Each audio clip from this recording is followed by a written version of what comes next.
Good evening. நான் இந்த கிளாஸில் ஜஸ்ட் உங்களுக்கு வந்து இசிஜியில் நம்ம bradycardia, normal ECG and sinus tachycardia and அதோடைய ஒன்னொன்னுடைய மேனேஜ்மெண்ட் என்னன்றதை மட்டும் பார்க்கலாம். சரியா? நான் ஃபஸ்ட் வந்து இசிஜி நார்மலாக நம்ம எப்படி இன்ட்ரப்ட் பண்ணுறோம், அதை வந்து நம்ம எப்படி கண்டுபிடிக்கிறோன்றதை சொல்கிறேன்.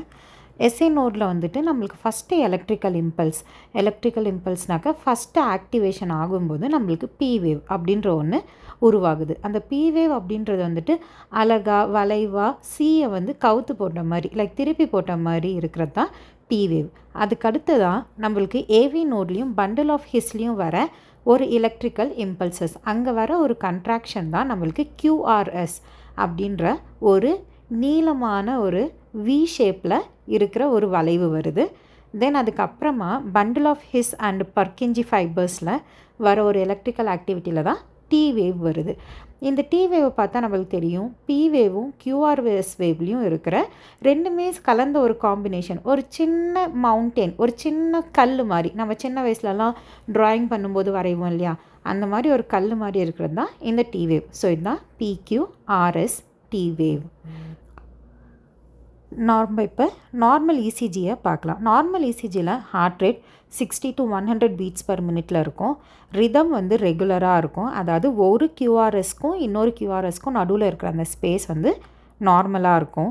பி வேவும் இருக்கும், கியூஆர்எஸும் இருக்கும், டி வேவும் இருக்கும். அண்ட் அதோடைய ஒன்றுத்துக்கு ஒன்று நடுவில் இருக்கிற இன்டர்வல் 0.12லேருந்து 0.20 செகண்ட்ஸ்குள்ளே இருக்கும். நெக்ஸ்ட் நம்ம கார்டியாக் அரித்மியாஸில் பார்க்கலாம். ஃபஸ்ட்டு வந்து சைனஸ் பிராடிகார்டியானா எல்லாமே இருக்கும். ஹார்ட் ரேட் மட்டும் 60க்கு கம்மியாக இருக்கும்.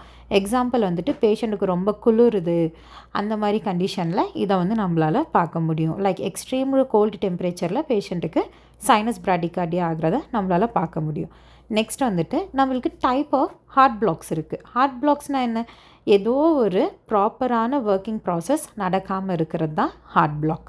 இது வந்து ரைட் லெஃப்ட் இருக்குது அண்ட் வந்துட்டு ஃபர்ஸ்ட் டிகிரி, செகண்ட் டிகிரியில் மார்பிட்ஸ் 1, மார்பிட்ஸ் 2ன்னு இருக்குது. தென் தேர்ட் டிகிரி இருக்குது.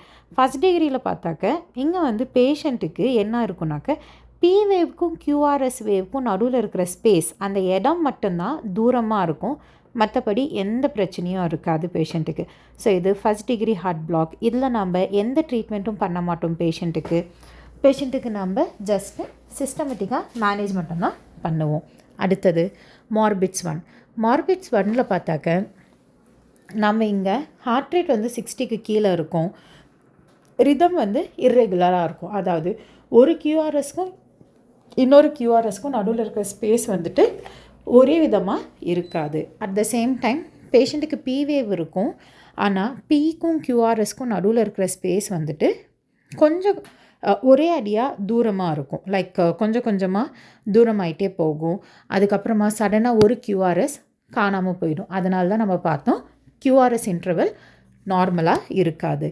தென் செகண்ட் மார்பிட்ஸ் 2வில் பார்த்தாக்கா நம்மளுக்கு பி வேவுக்கும் கியூஆர்எஸ் வேவுக்கும் நடுவில் இருக்கிற ஸ்பேஸ் வந்துட்டு அதிகமாக இருக்கும், ஆனால் ஒரே மாதிரி இருக்கும். இங்கே பேஷண்ட்டுக்கு சடனாக 2 கியூஆர்எஸ் வந்து காணாமல் போயிடும். இது எப்படின்னா, ஒரு இசிஜி ரிதம் பார்க்குறோம் இல்லையா, இந்த மொத்த இசிஜி ரிதம்லேயும் நம்ம பார்க்கும்போது ஒரு கியூஆர்எஸ் காணாமல் போச்சுன்னா அது மார்பிட்ஸ் 1, 2 கியூஆர்எஸ் காணாமல் போச்சுன்னா அது மார்பிட்ஸ் 2. மூணாவது வந்துட்டு தேர்ட் டிகிரி ஹார்ட் பிளாக். இது கம்ப்ளீட் ஹார்ட் பிளாக். இந்த இடத்துல பேஷண்ட்டுக்கு நம்ம பேஸ்மேக்கர் இன்சர்ஷன் பண்ணுவோம் பேஷண்ட்டுக்கு. அண்ட் வந்து பேஷண்ட்டை நம்ம ரொம்ப க்ளோஸாக அப்சர்வ் பண்ணுவோம். இங்கே என்ன ஆகுனா, பி வேவும் இருக்கும், கியூஆர்எஸும் இருக்கும். ஆனால் ஒரு சில நேரத்தில் அதிகமாக பி வேவ்ஸ் இருக்கும், ஒரு சில நேரத்தில் அதிகமாக கியூஆர்எஸ் இருக்கும். எதுவுமே கனெக்ஷனாக இருக்காது. நெக்ஸ்ட் நம்ம டாக்கிகார்டியாஸ் பார்க்கலாம்.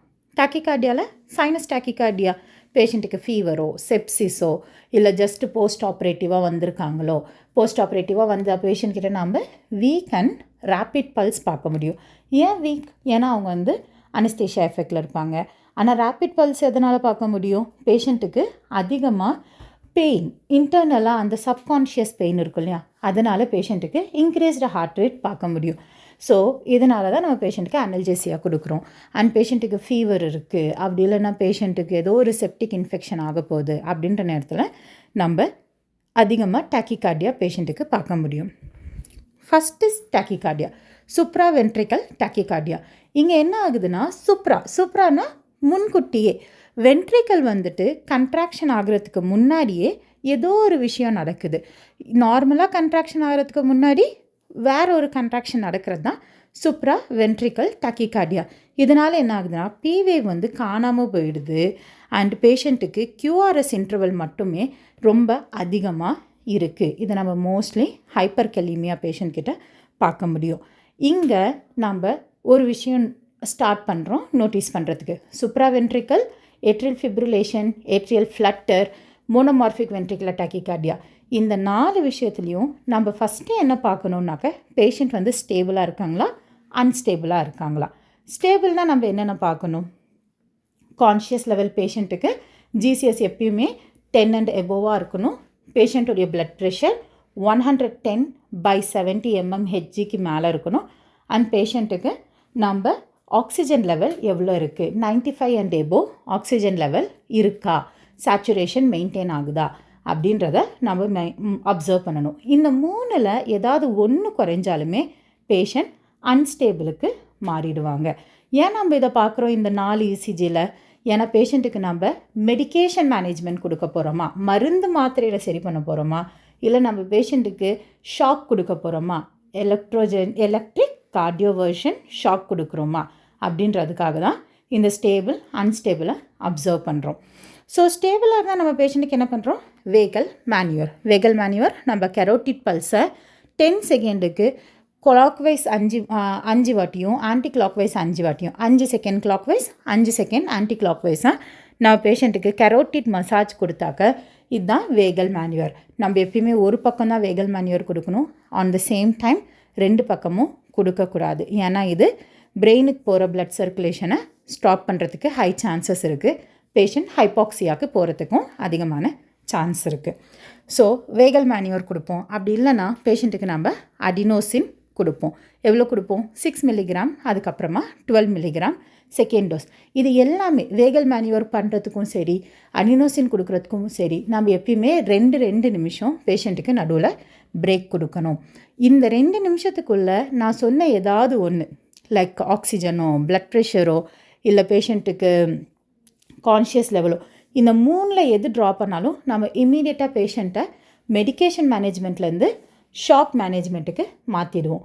ஒரு வேளை பேஷண்ட் ஸ்டேபிளாகவே இருக்காங்க அப்படின்னா நம்ம அடுத்ததாக ஸ்டார்ட் பண்ணுற மெடிசின் அமிட்ரான் இன்ஃப்யூஷன். சரியா? இங்கே பேஷண்ட் அன்ஸ்டேபிள் ஆனாங்கன்னா நம்ம ஸ்டார்ட் பண்ணுறது 50 ஜூல் வச்சு கார்டியோவர்ஷன். ஃபஸ்ட்டு 50 ஜூல் 2 மினிட்ஸ்க்கு அப்புறமா மறுபடியும் செக் பண்ணுறோம். ஸ்டில் எஸ்விடியாக இருந்தால் 100 ஜூல், அது அப்படியே ப்ராக்ரெஸ் பண்ணுறோம். Next atrial flutter. இங்கே ஃப்ளட்டரில் பாருங்களேன், பல்லு மாதிரியே இருக்குது ஒவ்வொரு பீயும். நம்ம முன்ன என்ன பார்த்தோம்? டீ தான் வந்துட்டு ஒரு சின்ன மவுண்டெயின் மாதிரி இருக்கும் நம்ம வரைகிற மாதிரின்னு. பி வந்து அழகான சி வந்து திருப்பி எரிச்ச மாதிரி இருக்கும்னு. ஆனால் இங்கே மவுண்டெயின் மாதிரி பி இருக்கிறது தான் ஃப்ளட்டர். இங்கே நம்மளுக்கு கிளியராக தெரியுது பி வேவ் மேலே கொஞ்சம் அதிகமான ப்ரெஷர் இருக்குது அப்படின்றத. ஓகே, ஸோ இங்கே வந்துட்டு பி வேவும் இருக்குது, QRSும் இருக்குது, டி வேவும் இருக்குது. இன்டர்வலும் நார்மலாக தான் இருக்குது. ஆனால் பேஷண்ட்க்கு இங்கே நம்ம என்ன பண்ணணும்?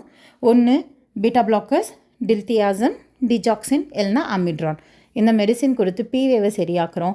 ஒரு வேளை பேஷண்ட் அன்ஸ்டேபிள் ஆனாங்கன்னா நம்ம பேஷண்ட்டுக்கு கார்டியோவர்ஷன் 50 ஜூல்ஸ், நம்மளுக்கு தெரியுது எஸ்ஏ நோடு தான் பிரச்சனைன்னு, அதனால் நம்ம வெறும் 50 ஜூல் கொடுத்து கொஞ்சம் கொஞ்சமாக பேஷண்ட்டோடைய ஏட்ரியல் ஃப்ளட்டரை ட்ரீட் பண்ண ஆரம்பிக்கிறோம். ஆனால் ஏட்ரியல் ஃபிப்ரிலேஷன் அந்த மாதிரி இல்லை. ஏட்ரியல் ஃபிப்ரிலேஷனில் என்ன ஆகுதுன்னா, நம்ம சின்ன வயசுலலாம் வளையல் போடும்போது இந்த வளையலை கடிப்போம்ல, அந்த கடிக்கும்போது நம்மளுக்கு என்ன ஒரு பொசிஷனில் நம்ம பல்லையில் எவ்வளோ மேலே கீழே இருக்கோ அவ்வளோ மேலே கீழேயும் நம்ம இங்கே பி வேவில் பார்க்க முடியும். ஒரு பி வேவ் பார்க்க முடியாது, பல பி வேவ் இருக்கிறது தான் ஏட்ரியல் ஃபிப்ரிலேஷன். இந்த இடத்துல என்ன ஆகுதுன்னா, பலதும் இருக்கிறதுனால அம்மா நம்மளை என்ன பண்ணுவாங்க, நம்ம வெளியே போய் கீழே விழுந்துட்டு வந்தாக்க ஒரு அடி கொடுப்பாங்க இல்லையா, அதே மாதிரி தான் இங்கே நம்ம பேஷண்ட்டுக்கு 100 ஜூல்ஸில் ஹை ஷார்ட்டாக கொடுக்குறோம். பேஷண்ட் அன்ஸ்டேபிள் ஆனாங்கன்னா, ஸ்டேபிளாக இருந்தாங்கன்னா பேஷண்ட்டுக்கு same diltiazem, beta blockers, digoxin and amiodarone கொடுக்குறோம். நெக்ஸ்ட் வந்துட்டு monomorphic ventricular tachycardia. Ventricular tachycardia அப்படின்னா இது டைரெக்டாக வர்றதே வந்துட்டு ஏவி நோடு தான். எஸ்ஏ நோட் அப்படின்ற ஒன்று காணாமல் போயிடுது. அதாவது பீவேவ் அப்படின்ற ஒன்று சுத்தமாகவே இல்லை. இது வெறும் வந்துட்டு வென்ட்ரிக்கல் உள்ள மட்டுமே ஒரு கன்ட்ராக்ஷன் நடக்குது தான் வென்ட்ரிகுலர் டாக்கிகார்டியா. உள்ள மட்டுமே நடக்கிற ஒரு வைப்ரேஷன் தான் ventricular fibrillation. So monomorphic ventricular டாக்கிகார்டியானா நாம் முன்ன பார்த்த அதே 3 விஷயம் பார்க்குறோம். பேஷண்ட் ஸ்டேபிளாக அன்ஸ்டேபிளான்றதுக்கு ஸ்டேபிளாக இருந்தால் அமிட்ரான் கொடுக்குறோம், அன்ஸ்டேபிளாக இருந்தால் சிங்க்ரனைஸ்டு கார்டியோவர்ஷன் 100 ஜூல்ஸ் கொடுக்குறோம்.